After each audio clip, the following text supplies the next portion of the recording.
Dans la dernière vidéo, on a parlé d'anxiété. Et à la fin, j'ai dit que la dépression et l'anxiété se croisent bien plus souvent qu'on ne le pense. Aujourd'hui, on va comprendre pourquoi. Car la dépression, c'est probablement le trouble mental le plus mal compris, le plus mal représenté, et celui qu'on prend le moins au sérieux.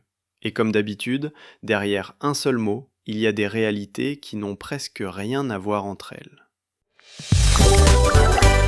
C'est une dinguerie! On va commencer par détruire un mythe immédiatement. La dépression, c'est pas être triste. La tristesse, c'est une émotion. Elle arrive, elle repart. La dépression, c'est autre chose. C'est l'absence de mouvement. C'est pas le fond du gouffre, c'est les murs du gouffre. Tu ne peux pas monter, tu peux pas descendre. Tu es juste là, en mode bug total. En France, l'OMS estime qu'environ 3 millions de personnes souffrent de dépression à chaque instant. Je ne parle pas de leur vie entière, mais genre là, aujourd'hui, à cet instant. Et une personne sur 5 en vivra une à un moment de son existence. Ça fait beaucoup de monde pour un truc qu'on comprend aussi mal collectivement.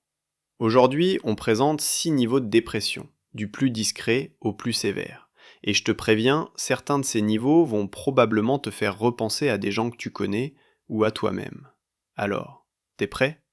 Niveau 1, la déprime passagère. On commence par le bas de l'échelle, et c'est important de commencer là parce que c'est là que ça commence à devenir flou. La déprime passagère. Tout le monde la connaît. C'est ces périodes de quelques jours où t'as la flemme de tout, où rien ne t'enthousiasme vraiment, où t'as envie de rester sous ta couette à regarder la pluie tomber en écoutant des playlists mélancoliques, comme Lofi Girl par exemple. C'est pas une pathologie, c'est une réponse émotionnelle normale à des événements de vie, une rupture, un échec professionnel, une dispute, la grisaille de novembre qui s'installe ou le retour de vacances. Le cerveau traite quelque chose et il a besoin de temps. L'idée, c'est que c'est juste temporaire. En quelques jours, une semaine maximum, le moteur redémarre. Un repas avec des amis, une bonne nuit de sommeil, une nouvelle qui te redonne de l'élan, et hop, tu remontes à la surface. Ce niveau est important à identifier parce qu'on a tendance à soit le dramatiser, oh là là, je fais une dépression, alors qu'on a juste eu une semaine de merde, soit à l'utiliser pour minimiser ce qui se passe au niveau suivant. La déprime passagère, c'est humain. La dépression clinique, c'est une autre affaire. Et la frontière entre les deux, elle est super nette en fait. Mais qu'est-ce qui se passe quand cette déprime ne passe pas vraiment ? Quand elle s'installe, elle s'assoit et elle commence à faire comme si elle était chez elle. Niveau 2, la dysthymie. La dysthymie, c'est un terme un peu technique, mais derrière ce mot se cache une réalité que tout le monde croise sans le savoir. L'autre nom, c'est le trouble dépressif persistant, et ce nom dit tout, persistant. Pour être diagnostiqué, les symptômes doivent être présents la majorité du temps depuis au moins 2 ans. Ouais, 2 ans, tu te rends compte ? De l'intérieur, ça ressemble à une espèce de grisaille permanente. Pas de crise aiguë, pas de journée où t'es cloué au lit, incapable de bouger. Juste un fond de vie un peu terne. Tu fais les choses, tu vas au travail, tu vois tes amis, mais tout demande un effort légèrement supérieur à la normale. Le plaisir, ça n'a plus le même goût. Tu peux apprécier un bon repas, mais l'enthousiasme est comme filtré. La joie arrive, mais elle atterrit un peu plus doucement. Et c'est exactement ce qui rend la dysthymie si pernicieuse. Elle est invisible. La personne elle-même finit par croire que c'est juste son tempérament. Je suis quelqu'un de plutôt mélancolique. Ou bien, je ne suis pas du genre à être exubérant. Ou encore, c'est ma personnalité. Mais c'est pas tout ça, c'est vraiment un trouble, et des années peuvent passer avant qu'on comprenne que ce qu'on prenait pour un trait de caractère était en réalité une dépression basse intensité qui s'était juste rendue confortable dans un coin du cerveau. En France, on estime que la dysthymie touche entre 3 et 6% de la population. Des millions de personnes qui vivent avec ce fond gris sans jamais mettre un mot dessus. Niveau 3, l'épisode dépressif caractérisé. Là, on entre dans ce que la psychiatrie appelle la dépression classique, l'épisode dépressif caractérisé. C'est le niveau clinique de référence, celui dont tout le monde parle quand on dit faire une dépression. Pour qu'on parle d'épisode dépressif caractérisé, il faut au moins 5 symptômes sur une liste précise, présents presque tous les jours pendant au moins 2 semaines. Ces symptômes incluent par exemple Une humeur dépressive persistante, une perte d'intérêt ou de plaisir pour presque toutes les activités. C'est ce qu'on appelle l'anédonie. Fatigue intense, troubles du sommeil, difficultés de concentration, sentiment de dévalorisation ou de culpabilité excessive, et dans les cas les plus sévères, des pensées récurrentes autour de la mort. Perso, moi ça me fait un peu peur. L'anédonie, c'est le symptôme le plus caractéristique et le moins connu du grand public.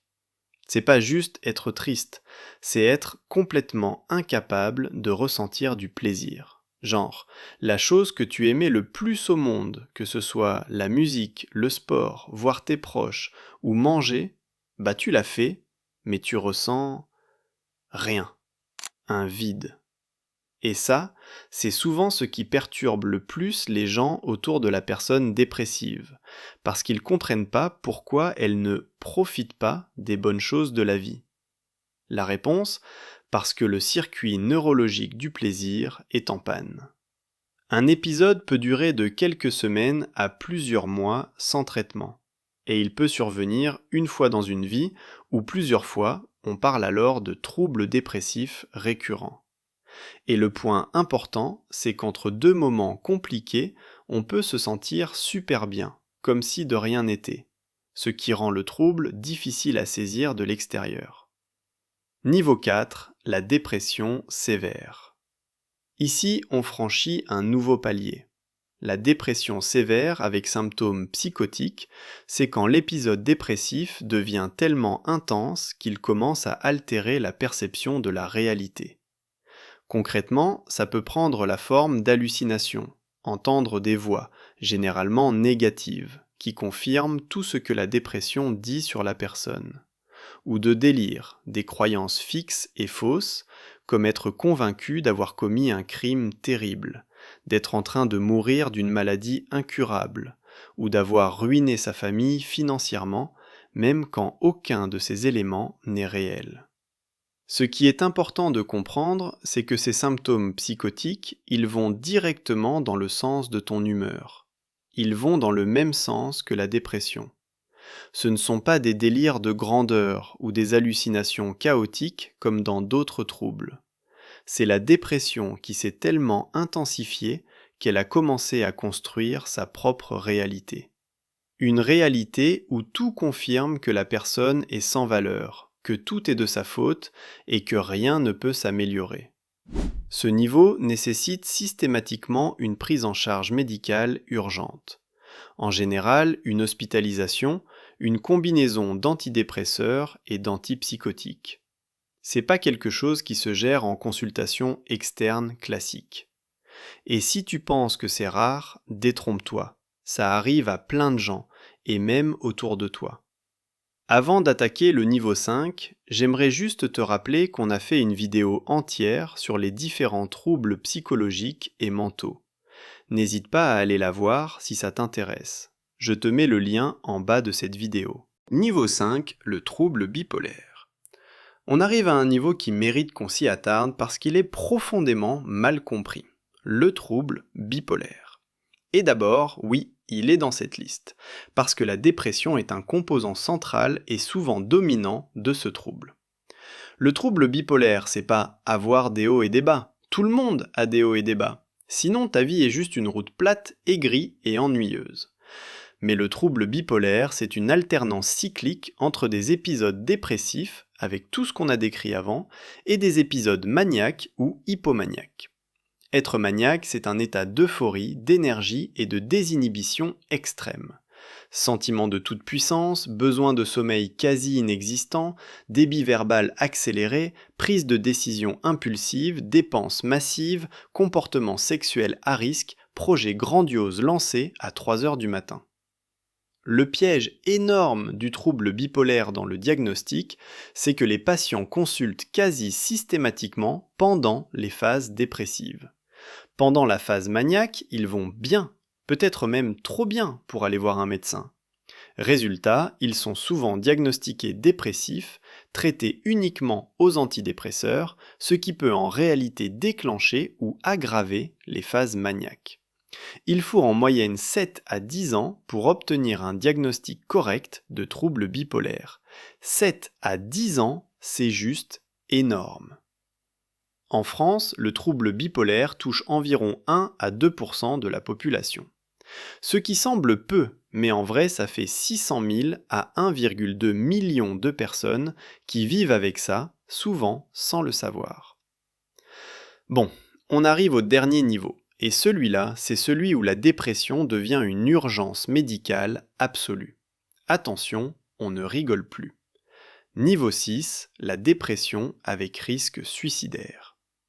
Alors on va pas se mentir, c'est pas drôle du tout. La dépression sévère avec idéation suicidaire active, c'est l'aboutissement le plus grave du spectre dépressif. Et c'est là que le mythe de la dépression c'est dans la tête fait le plus de dégâts, parce que les gens autour minimisent, attendent et espèrent que ça passe. Ce qu'il faut comprendre sur les idées suicidaires dans le contexte dépressif, c'est qu'elles ne sont pas un choix rationnel.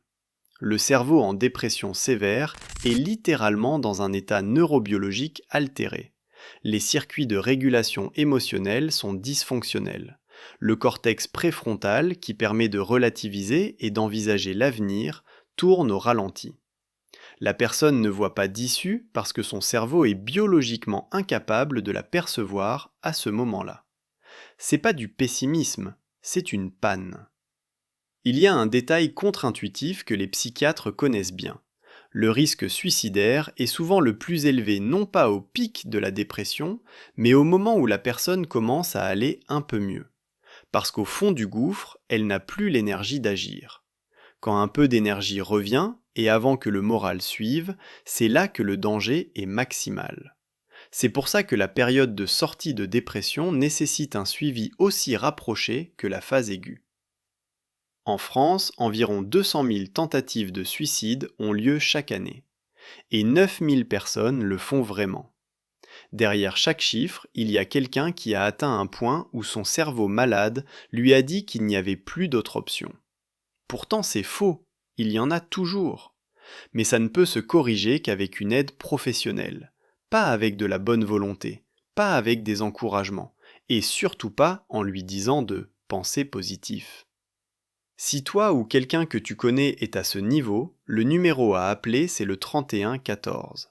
C'est le numéro national de prévention du suicide, disponible 24 heures sur 24, 7 jours sur 7, avec des professionnels formés. C'est pas un répondeur automatique, ce sont de vrais humains qui seront là pour toi. Voilà les 6 niveaux de la dépression. De la déprime passagère qui passe en une semaine, jusqu'à la dépression sévère qui nécessite une intervention médicale d'urgence. Ce que j'espère que tu retiens surtout, c'est ça. La dépression n'est pas un manque de volonté. C'est pas un problème de caractère. C'est un trouble neurobiologique. Et comme tous les troubles, ça se diagnostique, ça se traite et les gens s'en sortent, avec le bon accompagnement. Si la vidéo t'a apporté quelque chose, like et abonne-toi, ça compte vraiment. Et la prochaine fois, on va rester dans le registre de la santé mentale et de la psychologie, on va parler de chaque niveau de sensibilité. Les gens sensibles, hypersensibles, tout ça. Donc si ça t'intéresse, n'oublie pas de t'abonner. Rendez-vous très vite.